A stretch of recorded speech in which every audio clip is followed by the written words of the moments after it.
Has Paul George finally overcome his playoff demons after an historic playoff performance against the Phoenix Suns? We'll talk about it right after the bumper.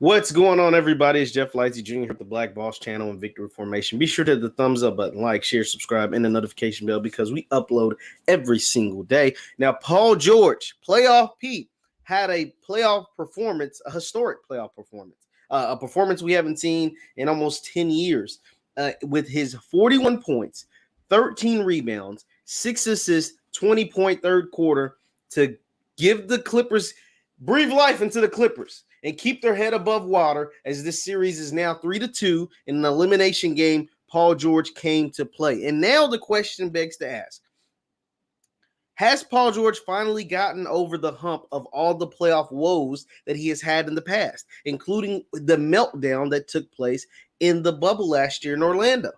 This performance is one of several great performances these playoffs. I mean, Paul George, he's played the most playoff minutes. He's played over 100 minutes more than the next closest person, which is Devin Booker for the Phoenix Suns. And he's still able to go out there and put up numbers like this. He's still, Paul George, I mean, if you look at his game, like think about his game for real, there's really no weaknesses. All the weaknesses are right here, whether he's in it locked in mentally or not.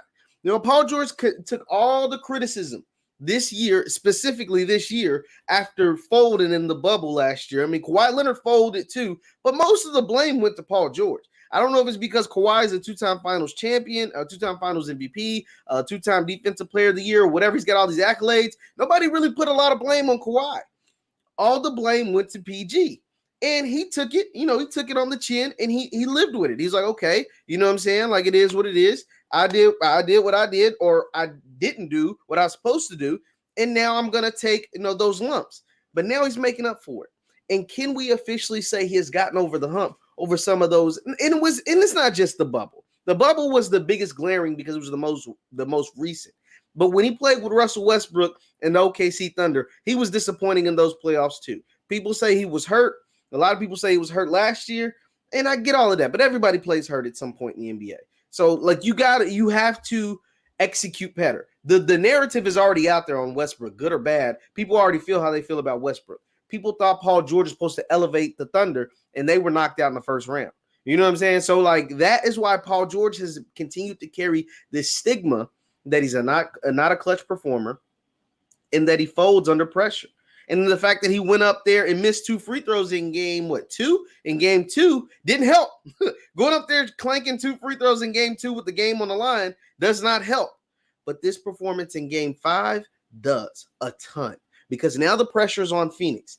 And now it looks like Paul George is in a rhythm. Now Reggie Jackson's in a rhythm. Now Marcus Morris is playing better. Now they got some guys that are contributing heavily. Hell, even DeMarcus Cousins chipped in 15 points in 11 minutes.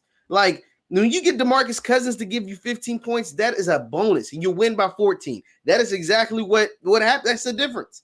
Now, Paul George scoring 20 points in the third quarter, just absolutely taking the game over and finishing with 41 points is insane.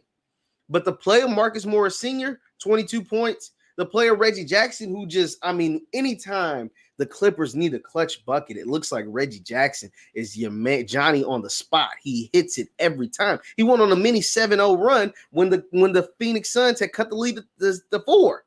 He went on a 7-0 run by himself, or 8-0 run or something like that. Like, he went bonkers, 2 threes and a dunk, so an 8-0 run. He went crazy. But can they continue to do it? I really like what I'm seeing out of Paul George because, like I said, when Paul George is locked in, there's no weakness in his game. He has a nice handle. He's not the best passer, but he can pass. And obviously, he can score on all 3 levels, mid-range, three-pointer, and finish at the rim. And he's 6'8". And he can defend, and he's long, and he gets steals. Like, Paul George is a ball player. But the problem with Paul George is Paul George. He is the only person that can stop him. Literally, Paul George is the only person that can stop Paul George. When he is on and mentally he's there, because he admitted it in the bubble, he had lost it. That he wasn't there mentally. He needed a therapist and all these things. Like, these are words coming from him. But when he's locked in and when he's hooping with or without Kawhi, he is a dog. He is a dog. The only problem with him is consistency. But these playoffs, he's been pretty consistent. He missed those 2 free throws, but he had a great game outside of that. But people will really only remember that because that's what mattered the most.